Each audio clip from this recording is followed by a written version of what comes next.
Hola, bienvenidos al curso de Predicación Expositiva. Ya vamos por la lección 6 del curso, la contextualización del sermón. Vamos a mitad de camino. Ya pasamos por la introducción, lo que es y no es predicación expositiva, las 5 etapas del trabajo del predicador, exégesis del sermón expositivo y vimos en la lección anterior la reflexión teológica del sermón. Hoy vamos a hablar de la contextualización del sermón. Y esto es una trampa, no es una trampa, es un camino delicado, más bien. Es un camino delicado porque aquí, en términos de lo que nosotros vayamos a hacer en contextualización, podríamos equivocar la enseñanza. Así que hay que hacerlo con mucha prudencia. ¿Qué es la contextualización? Es llevar la verdad de Dios que emanó del estudio del texto y ponerla en términos relevantes a los oyentes para que su vida sea cambiada. ¿Por qué debe ser cambiada su vida? Para la gloria de Dios. Entonces, de alguna manera, vemos cuál era el mensaje primario y la aplicación a la audiencia primaria, y después traemos aquello al siglo XXI y vemos cuál es la aplicación para la iglesia de hoy. Eso es contextualizar. Y entonces, alguien podría hacer cuál es la aplicación de esto, ¿verdad? Vamos a entender los conceptos de aplicación y contextualización. En los estudios inductivos de la Biblia, ¿qué es lo que nosotros hacemos? Hacemos observación. ¿Qué quiere decir eso? Leemos y analizamos el texto. Hacemos interpretación, usamos hermenéutica, todas las reglas que hemos visto en el curso de interpretación bíblica y en este curso también, o sea, cómo interpretamos el mensaje.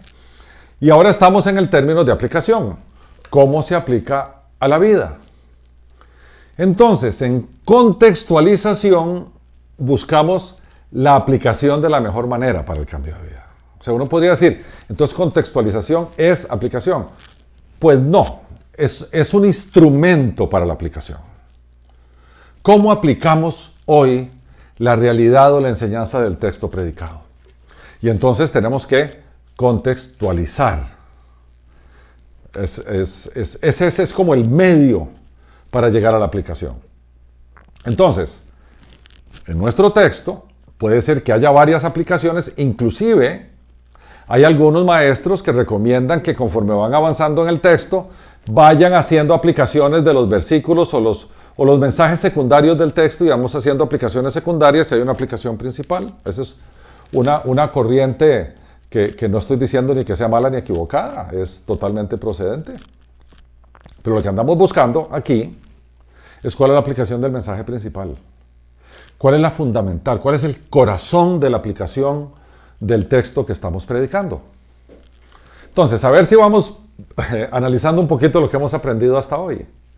Vimos que tenemos que hacer exégesis. En otras palabras, tenemos que ubicarnos en el entorno histórico-cultural. Tenemos que ir allá y ver cuál es el mensaje que se le dio a la audiencia primaria de entonces. Después de hacer eso, tenemos que venir a hacer teología bíblica, o sea, en el libro donde me encuentro, ¿cuál es la fase de la revelación progresiva donde se encuentra mi libro? ¿Cuál es la teología o la revelación de Dios y de su propósito en el libro? ¿Dónde está Cristo y su evangelio en el libro? Teología bíblica. Y después aplicamos teología sistemática. O sea, ¿cuáles son las doctrinas de la Biblia, de toda la Biblia, las doctrinas fundamentales del cristianismo bíblico que están aquí en el libro y que nos previenen, gracias al Señor, a no decir una herejía? Y ahora venimos a buscar a alguien que nos proteja sobre una aplicación ciega, sobre algo que uno podría decir, voy a contextualizar, porque es que las mujeres en aquel tiempo eran de esta forma y entonces ahora son de otra, entonces tengo que hacer el texto contemporáneo. Y por lo tanto voy a extrapolar una cosa para acá, o voy a dejar una allá sin traérmela para acá. Porque esto es peligroso. Porque es así como entran las falsas doctrinas a la iglesia. Si nosotros no tenemos al vigilante que nos prevenga de esto, podemos empezar a permitir cizaña dentro de nuestra congregación. Y si esa cizaña se predica desde los púlpitos, Recordemos que el púlpito dirige la doctrina de la iglesia. Imagínense a dónde va a parar la iglesia con una mala doctrina. Entonces les voy a dar un ejemplo de una contextualización errada. Bueno, el tema del homosexualismo allá en los tiempos de Jesús era terrible, casi no habían porque era culturalmente prohibido, si los pescaban los mataban, y por eso la Biblia pues dice lo que dice en relación a los homosexuales, como en 1 Corintios 6 o en capítulo 1 de Romanos, y es todavía más grave lo que pasaba allá en Levítico 18 y en Levítico, porque es abominación delante de Dios, pero ya hoy no. Ya hoy la sociedad es mucho más abierta y ya hoy el homosexualismo se permite, no solo se permite, se impulsa, está en todo lado, está en las series de televisión, está en las películas, está en los libros, está en los comerciales que se le pasan a toda la población en general, está en las fábulas que se le pasan a los niños. Entonces, si todo esto está así, ¿por qué la iglesia no cede un poquitito en el tema? Porque son otros tiempos. Esa es una contextualización ciega. Esa es una barbarie que nosotros, como predicadores serios bíblicos, tenemos que evitar. Nosotros tenemos que, a la luz de la audiencia primaria y la audiencia actual, del material y el tipo de aplicación que tenemos por allá, y a la luz de lo que vimos aquí arriba en teología sistemática, o en lo que vimos en la teología bíblica con la metanarrativa y dónde se encontraba, todo eso nos protege. Porque recordemos que nuestro Dios no cambia. Nuestro Dios es inmutable. Y los grandes principios bíblicos tienen que ver con quién es Dios. Tienen que ver con su santidad. Tienen que ver con la moral y la ética que Dios le pidió a su pueblo y se lo ha pedido siempre. Ese es el Dios que no cambia. Y nosotros no podemos, no debemos extrapolar mensajes y contextualizarlos a nuestra conveniencia para tener más gente sentada en nuestra congregación y ser laxos en relación a la sana doctrina. Eso no se puede hacer. Y la forma como lo hacen hoy en día los predicadores laxos es contextualizando, precisamente. ¿Okay? Entonces, ¿quién es nuestra audiencia? Por supuesto, es a quien apuntamos el mensaje que Dios nos dio, es la congregación que tenemos enfrente.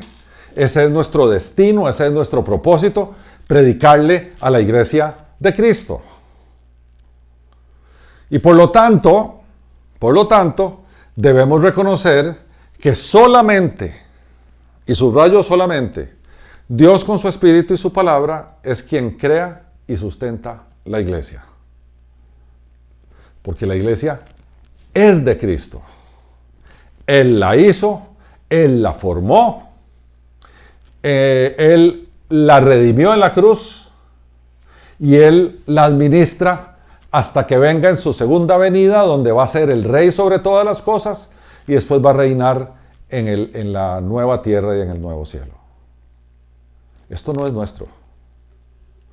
Por tanto, si Cristo ama a la gente, ama a la iglesia, ¿qué debe hacer el predicador? Amar a la gente a quien ama a Cristo. Y por lo tanto el mensaje que nosotros estamos lanzando desde los púlpitos es un mensaje que lo tenemos que lanzar con amor, con pasión. Porque es como que digamos, por favor escuchen. Esto va a determinar dos cosas. Va a determinar nuestro estilo, que lo vamos a ver en otra lección, cómo predicar en forma, pero por otra parte, nuestro mensaje tiene que tener un impacto en cómo se aplica en la vida diaria de las personas y ese impacto tiene que provocar un cambio. Porque si no, la predicación es insulsa. Lo que estamos haciendo es un estudio bíblico. Y por supuesto, como nosotros predicamos, la predicación expositiva lo que hace es exponer la palabra de Dios, lo hacemos en el nombre de Dios, porque es su palabra, lo hacemos con la autoridad de Dios que Él nos delegó en nosotros para poder predicarla, y eso nos obliga necesariamente a ser fieles a la Escritura. Entonces, este tema de la contextualización es gigante, gigante. En términos de la comunidad, ya no la iglesia, sino la comunidad donde está inmersa nuestra comunidad de fe, nuestra iglesia, nuestra familia en la fe. La iglesia es el altavoz, es lo que Dios usa para enviar un mensaje al mundo. Y la iglesia no es que nosotros estamos metidos y contenidos entre cuatro paredes, creciendo el conocimiento de Dios y no nos importa lo que está pasando allá afuera y que se vayan a quemar a los infiernos. Es que nosotros somos el altavoz que tiene la palabra de Dios y tiene que lanzarla al mundo. Por lo tanto, tenemos que prepararnos, estudiar, escuchar, predicar y entender que nosotros somos el medio que Dios escogió para predicar su mensaje. Entonces, en la comunidad actual, en el siglo XXI, de veras es más complejo que en otras épocas, porque ahora tenemos un mundo más comunicado. La mayoría de las iglesias son urbanas y multiculturales. Las migraciones han hecho cruces culturales gigantes. Entonces, cuando nosotros vamos a predicar un mensaje y lo vamos a contextualizar o aplicar, tenemos que tener mucho cuidado. Hay que renunciar a coloquialismos y bromas regionales, porque puede ser que en una broma regional haya alguien ahí de la región de la cual estamos haciendo chota. Nosotros tenemos que estar interactuando con nuestra audiencia de monólogo a diálogo. ¿Eso qué quiere decir? Eso no quiere decir que yo voy a estar dialogando con mi audiencia y esperando que me respondan. Es que estoy tomando una forma dialéctica, como hacía Pablo en la carta a Romanos, y se está imaginando un interlocutor que le hace preguntas y éste responde, que le hace objeciones y éste responde, de forma tal que podemos emular el diálogo de la congregación sin que la congregación esté dialogando con nosotros. Un ejemplo de esto. Y entonces yo les puedo decir, y ustedes me responderán, bla, bla, bla, bla, bla. Ahora, ¿qué es lo que dice la Escritura? Dice esto y esto y esto. Entonces ustedes preguntarán, ¿y eso por qué, predicador? Y entonces, y establecemos un diálogo, ¿qué diríamos? Virtualizar un diálogo sería la expresión.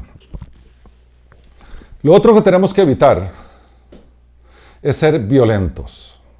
Aquí usa una palabrita que está en la filmina que dice iconoclastas, que los iconoclastas eran aquellos que andaban pegándole mazazos a los ídolos y eran gente destructora. Yo no digo que no critiquemos lo que hay que criticar, no levantemos voz en contra de la idolatría y todas esas cosas, no estoy diciendo que no se haga.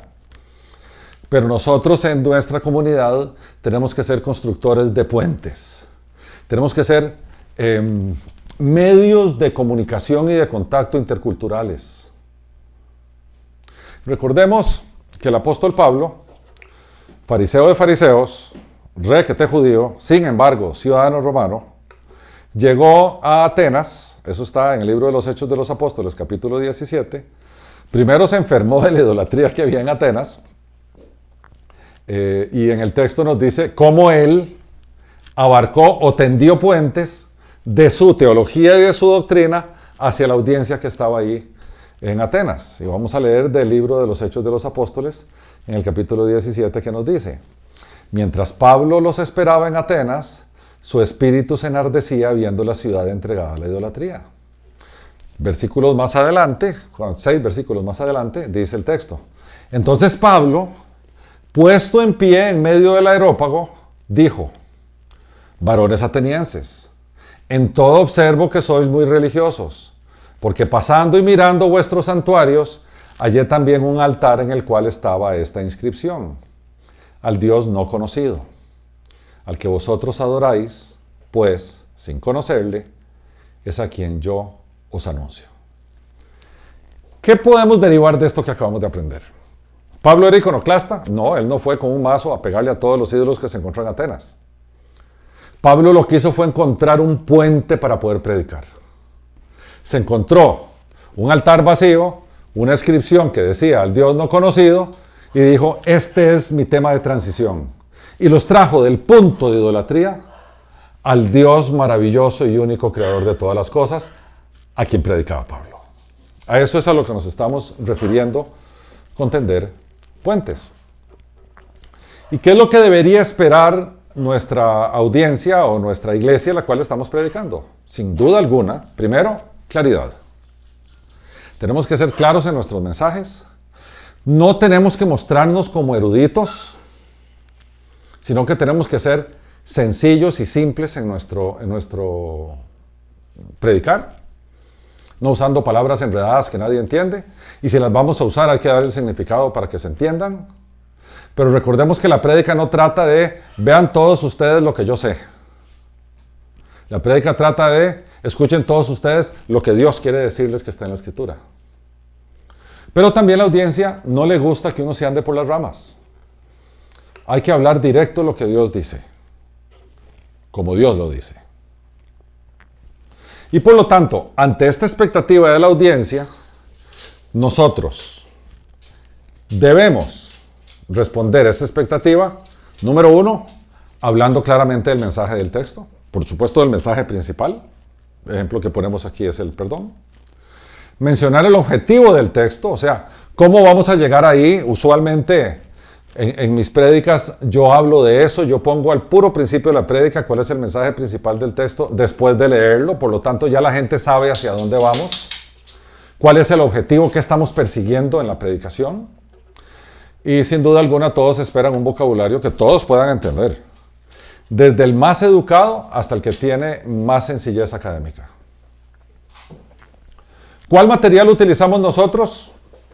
Bueno, aquello que lleva de conformidad al texto. Cuando estamos preparando, y eso lo vamos a ver en otras lecciones, la estructura del texto, o sea, ¿cómo se dice? El outline o el esqueleto del texto, ¿ok? O su médula, ¿verdad? Vamos a poner en el centro el énfasis del texto o el mensaje principal. Y de ahí debería extraerse la aplicación central. Porque no podemos decir el mensaje central es Dios es luz y después la aplicación por allá es otra cosa. No, una cosa tiene que ir con la otra. Porque si la aplicación del texto es otra, entonces me equivoqué en discernir cuál es el mensaje principal del texto. Tienen que ir las dos juntas. Y la aplicación, recordemos que tiene que ir un poquitín más allá del mensaje práctico o pragmático del texto que estamos predicando. Y no es lo que sirve mejor, o sea, en términos utilitarios, sino más bien, vea, esto es lo que dice la Escritura, esto es lo que se enfatiza, usted vaya y hágalo. Y el mensaje también tiene dos destinos, no es solo uno. Uno debe hablarle a la razón, a la inteligencia, al raciocinio de la gente, pero tiene que conmover corazones. Porque a diferencia de un estudio bíblico, la predicación es excitativa, es pasional. La predicación tiene que movernos en nuestro ser, en nuestra esencia, pero tiene que hacerlo con verdades racionales. Entonces, la clave de todo esto es entender en la metanarrativa, en los mensajes principales de las Escrituras, esos mensajes dónde vienen en términos de la predicación a la congregación. ¿Qué buscan? Básicamente arrepentimiento, santidad y entrega a Cristo. Porque después de entrega viene servicio, pero es una consecuencia de la entrega. Dios quiere que su iglesia sea santa. Sed santos porque yo soy santo. Dios quiere que la iglesia sea una iglesia que sigue el camino de Él y por lo tanto no sigue el camino del mundo, sino el camino de Él, y que se entregue incondicionalmente a Cristo como su amo, su Señor y su Rey. Y entonces cuando estamos pensando en la aplicación, que eso lo vamos a ver al final del curso también, vamos a considerar mucho en términos de conductas, ¿ok? Pero pensemos que las conductas todas vienen relacionadas con los valores o con los principios esenciales de las personas.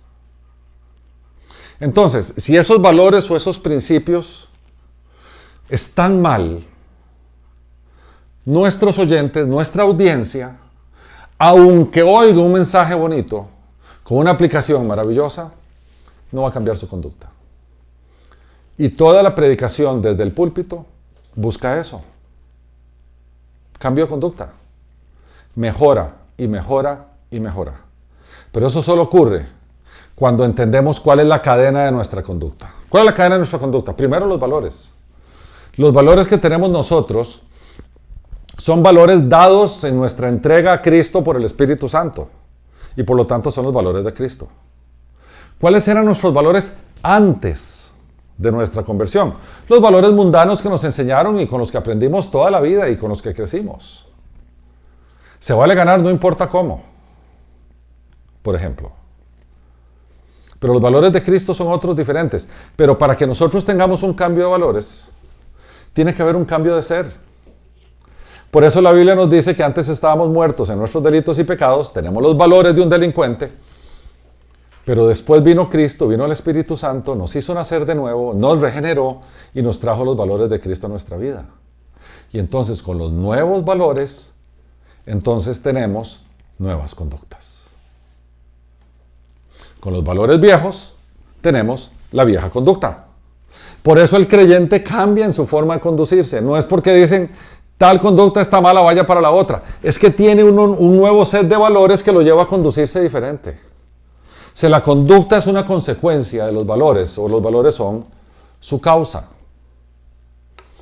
Y sin duda alguna, la conducta repetida produce hábitos.